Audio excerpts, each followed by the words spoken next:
the media has taken a hit, and it doesn't deserve that. What we do in community newspapers and community media around the country is not what you see on cable news channels in prime time. That's entertainment. That has nothing to do with that. We're part of our community. From NCPR, this is Northwards. People, ideas, and conversations from and about Northern New York, Vermont, and beyond. I'm Mitch Teich. Support for the Northwards podcast comes from St. Lawrence University, where a strong liberal arts tradition with real-world applications equips students to solve 21st century challenges. stlawU.edu. It's not every small-town newspaper that wins a Pulitzer Prize, but that was the case for the Glens Falls Post-Star in 2009, at a time when the paper had not only grown in size, but also in national stature. It was also right in the middle of Ken Tingley's 2-decade tenure as editor, which ran until his retirement in 2020. Like most small city daily newspapers, though, the last decade or so has exacted a heavy toll on the Post-Star, with multiple changes in publishers and declining revenues, and today the staff is a fraction of its former size. Ken Tingley says that now familiar downhill spiral of newspapers is dangerous to the health of their communities. His latest book is called The Last American Newspaper, and he joins us on the line to talk more about it. Great to have you with us. Well, thank you. What made the Post-Star such a strong newspaper and I guess such an important newspaper to the community in its heyday? We set the bar high, and I was very lucky in that respect. When I became editor in 1999, I had been in sports my whole career. So I needed some help, and I was very lucky to have some very strong editors around me, guys like Will Doolittle, who started in North Country and the Adirondack Daily Enterprise. His dad owned the paper down there. Bob Condon, who was the city editor, and Fred Daly, and Mark Mahoney. Having those kinds of people around it was invaluable. The other thing is I just think when you have small town communities, I think hunger for that type of reporting. They want to know not only about what's going on in the town, but they want to be able to weigh in and they want to be part of the discussion. And I think that's something that we're starting to lose. The phrase that used to get said a lot about local newspapers that we don't hear nearly as much anymore is the idea of being the news source of record for a community. Well, yeah, and I think it's getting more and more difficult for newspapers. We've had such an erosion of resources on all the papers, and I'm sure the Plattsburgh paper and the Adirondack Daily Enterprise and the Post-Star, they're all very similar in that they've lost a great deal of their staffing, and I'm sure it's not that much different in the broadcasting end. We had 45 people in our newsroom at one point, probably around 2006, 2007. And now they have 8, 7. So you went as a newspaper. We covered not only Glens Falls, we covered an entire region. From Lake George down to Saratoga Springs and Washington County and into the Adirondacks, even into Ticonderoga and Schroon Lake. You can't do that anymore. They've pretty much relegated to kind of covering the core market. And that means that you're already seeing so many small communities that are becoming news deserts. Having worked in a variety of news settings over the years myself, it was really interesting to read about what brought the various people that populated your newsroom to the Post-Star. I mean, papers like that have never been the kinds of places where, multi-decade news veterans typically go. So it sounds like there were just a lot of remarkable people you worked with who were either at the beginning of their career or who came from a pretty non-traditional news background. What did it take to shape all those people into the people that really set the standard for newspapers your size? Well, I think, you start with kind of having that talent just at its base and that commitment. And I think, what's so disturbing to hear so often these days when people are talking about fake news and we're the enemies of the people and those types of things is that commitment. And I think that comes through in the book about what especially the editors were willing to do to make this a better place. It's what I think kind of formed the whole standard for our success. We set the bar high to do in-depth journalism that would change our little corner of the world. And we were not immune to the problems of we had to hire young reporters who didn't have a lot of experience right out of college sometimes from a weekly. Mark Mahoney came from a radio station, so that happened a lot.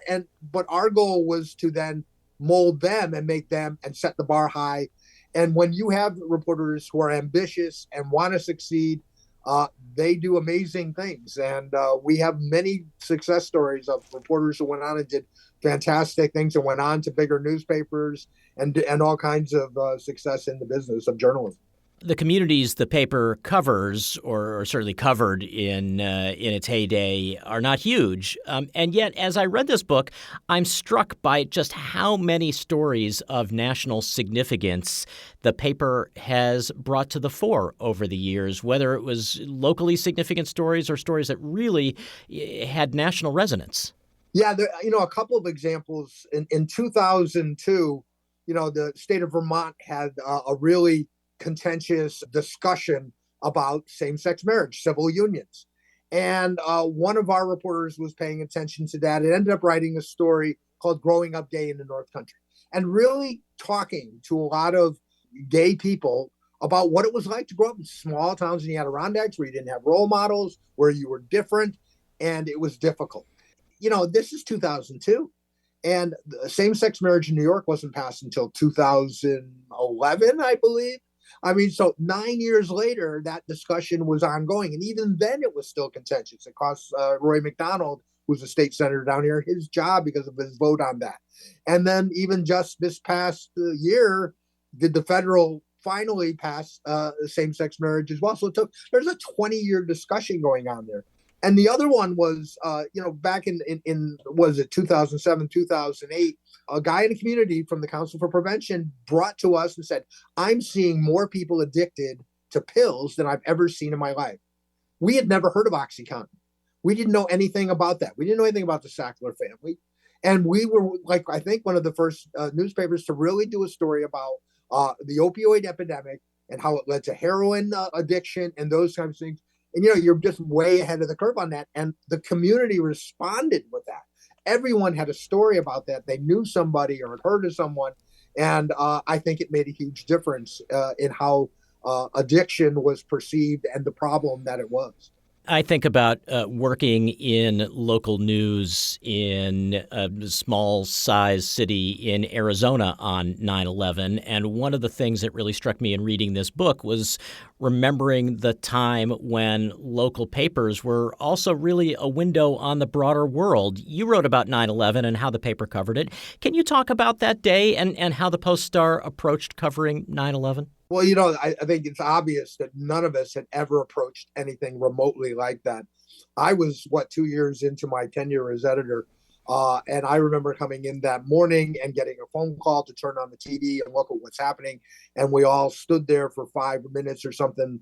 And, when I saw the replay of, I think, the second plane hitting the tower, and I said, that's not a small private plane. That's intentional. And I turned to our feature writer, who was the only one in the office, and I told her, Martha, go to Albany Airport. And she said, well, what do you want me to do when I get there? I said, you'll know when you get there. We didn't really know how we would cover it. But I started out thinking, okay, the wires are going to cover this. We're going to run one or two, maybe local reaction stories, and that'll be it.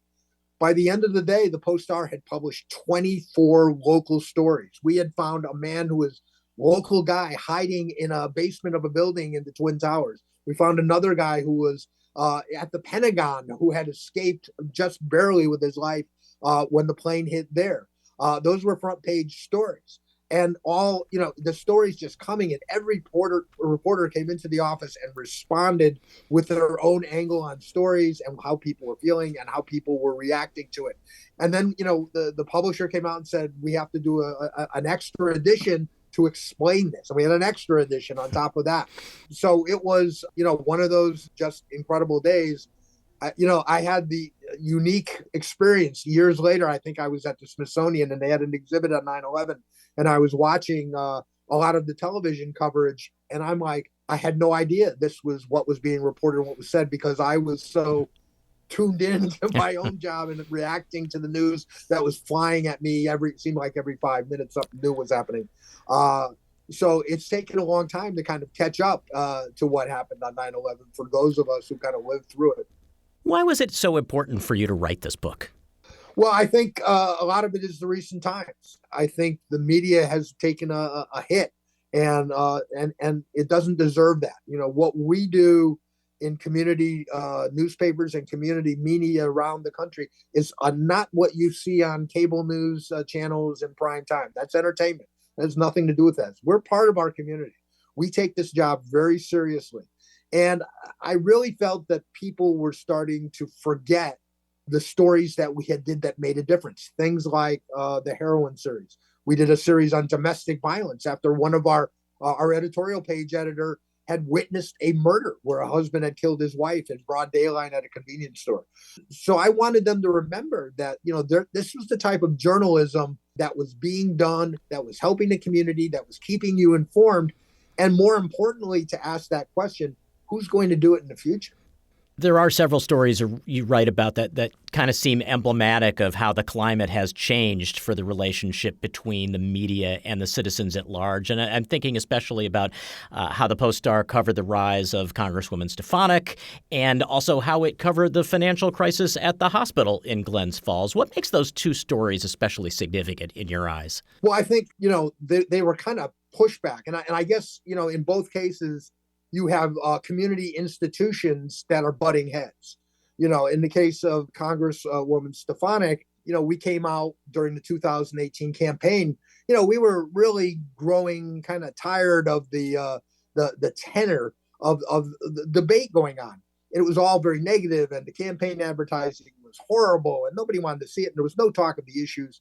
And so, our editorial board, which is different than the newspaper reporters at large, decided to ask both candidates not to lie.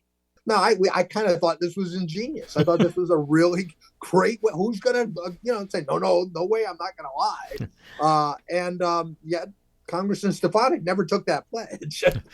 So she took it from there, I think, and was, regularly bashing our reporting, not only our reporting, I think, all the newspapers across the North Country, saying we're all the left-wing media liberal. None of it's true, but that's what the convenient talking points are. So I think that's unfortunate, and she deserves a lot of the blame for, I think, undermining the reputations of and credibility of local news stations.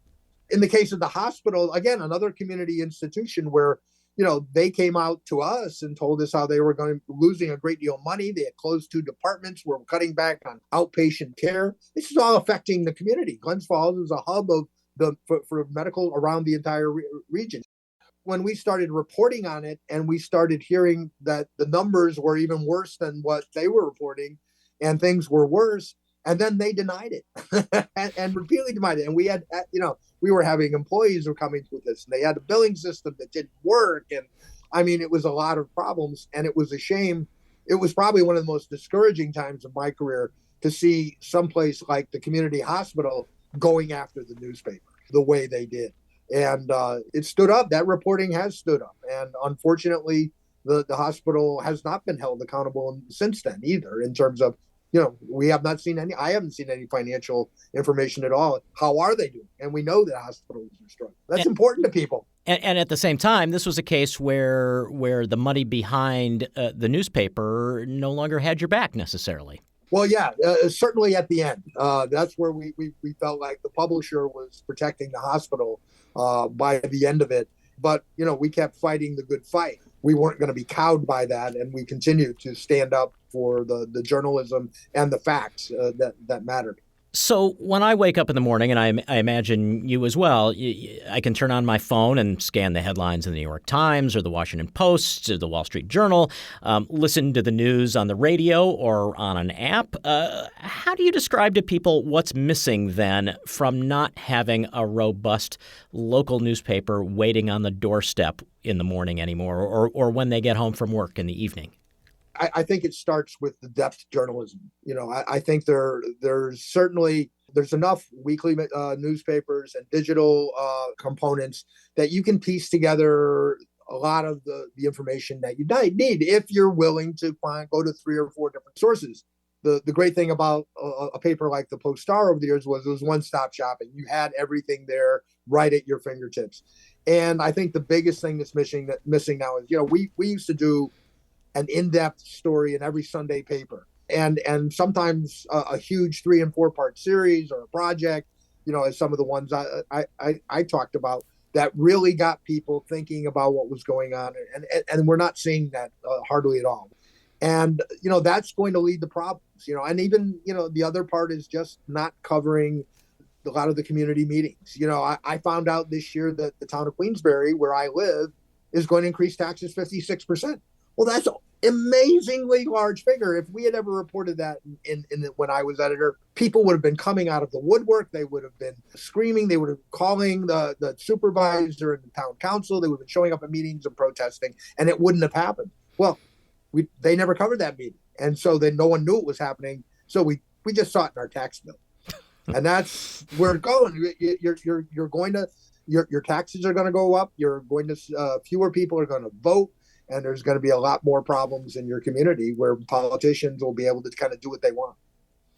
Do you see any path forward for local news? Well, yeah, you can get kind of jaded by all this. But I think there are still people out there fighting the good fight. I did a couple of speaking engagements up in Potsdam and Plattsburgh this past week. And, a couple of people say, hey, we're doing this. And there is some things. I think that we're going to go through a tough patch there. I think finding out what works is going to be, I don't see print as a long-term viable solution anymore, but I think there's going to be digital solutions. And once they can find a way to make money on that, and really the readers citizens have to be willing to open their pocketbooks and spend for the good quality journalism. Journalism is expensive. It costs a lot of money to do those stories. And, we shot ourselves in the foot for too many years by charging 25 cents for a copy of a newspaper. It's, just producing it probably costs $3. Of course, now it is $3. But, I think that's going to be a big part. You have to be willing to spend for those subscriptions. And, I always compare it to, hey, how much do you spend on your cable bill? How much do you spend on your phone? You should be spending that type of money on your news subscriptions. Well, speaking as the manager of a listener-supported radio station, that is music to my ears. Well, listen, Ken Tingley, thank you so much for spending some time with us, and best of luck. Well, thank you. Ken Tingley was the editor of the Glens Falls Post-Star for 21 years until his retirement in 2020. His most recent book is called The Last American Newspaper. Today, Tingley and fellow Post-Star retiree Will Doolittle collaborate on a blog on the platform Substack called The Front Page, Upstate New York.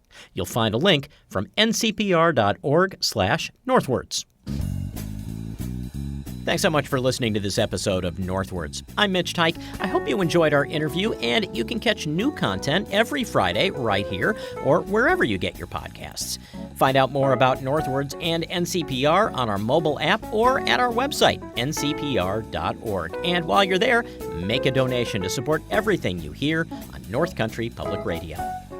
Northwards is an NCPR podcast production. The program is written, recorded, and edited by Mitch Teich with digital production supervision by me, Ethan Shanty. Music by the Wickmore Jazz Trio of Plattsburgh. To support this show and find more podcasts, visit ncpr.org. This is NCPR, North Country Public Radio.